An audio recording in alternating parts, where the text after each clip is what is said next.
O dahil nga diyan sa mga pinapakalat ninyong mga pulburon video puno ng ating Pangulo, ito, sagutin kayo ng PNP. Lagot kayo. To. Technology para tanggalin sa internet. Dali po sabi dito, peking video ni Pangulong Marcos Jr. wawalisin ng PNP. Magagalit yung mga yan, mga bossing. Ano? Sasabihin na naman ni Maharlika, bakit mo tatanggalin? Ganito. May sinabi ba ako na si Bongbong Marcos yan? Wala naman. Nagturuan na mga kababayan. Pero kapag sila, mga nagbablog, ang tawag sa ating Pangulo, bangag. Pero dahil po, ginagawa ng aksyon, yung mga gumawa, mga nagpakalat, nitong peking video na ito, bigla hong mga nagturuan.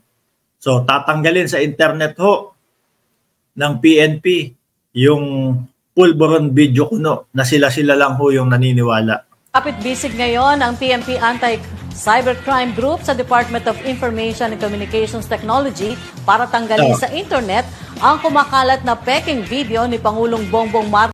Makikipag-usap sa DITC.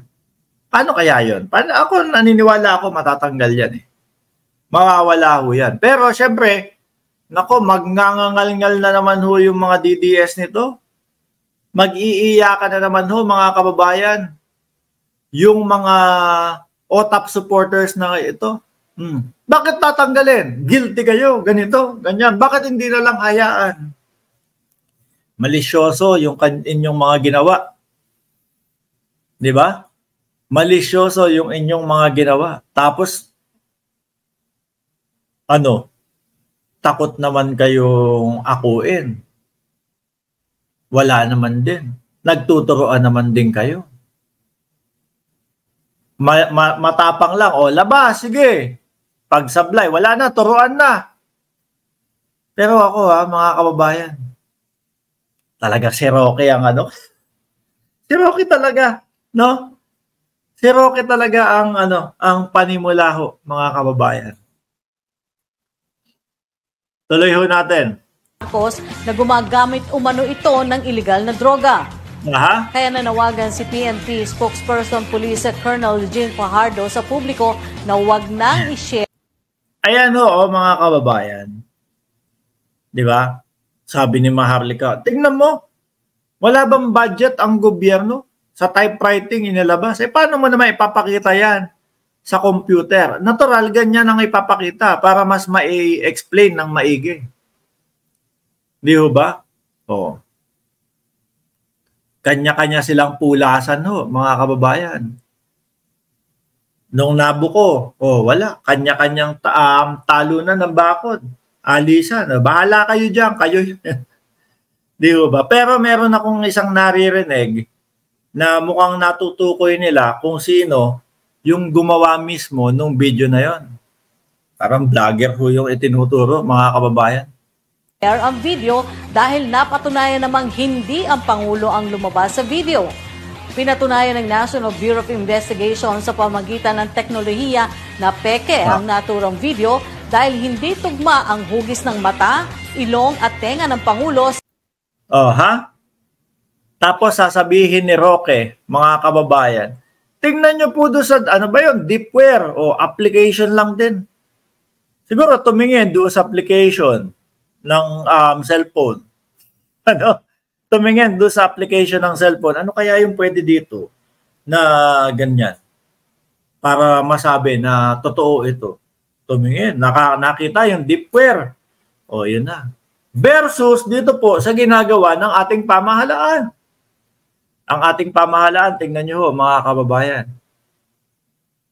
Magdadalawang isip ka ba o magkakaroon ka pa ba ng doubt sa iyong sarili kung merong kakayanan ang pamahalaan o ang gobyerno ng Pilipinas na malaman o kung meron silang mga tools na pwedeng gamitin para dito?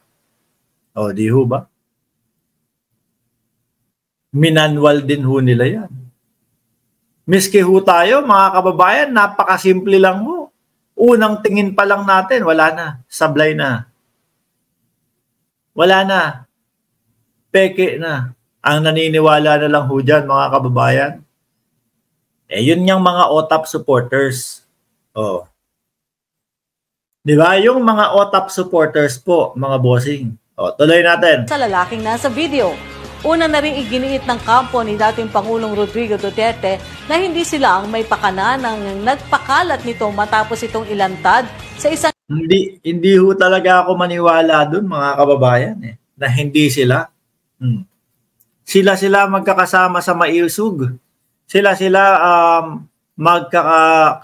yung mga nagsasalita diyan. Alangan namang hindi nyo alam yan, no? Saan po pinalabas? Sa maisog. Tapos kanya-kanya na po silang mga kanya-kanya na ho silang mga pulasan ho. Alaw, mga yagballs, di ba?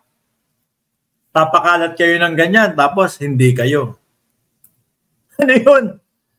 Sabi ni Maria Susan Ligutan, pagmasdan nyo ang kortina ni Digong at kortina sa fake video ni PBBM ay the same. Napansin ko din ho yan, mga kababayan. Napansin ko din ho yan. No? Pero ayoko na lang bigyan ng diin. Baka sabihin ng mga DDS, gumagawa ka na naman ng issue. Tuloy. Ang event ng Hakbang sa Maisog event sa ibang bansa. Di ba? Tapos sasabihin, ay, hindi sa amin yan.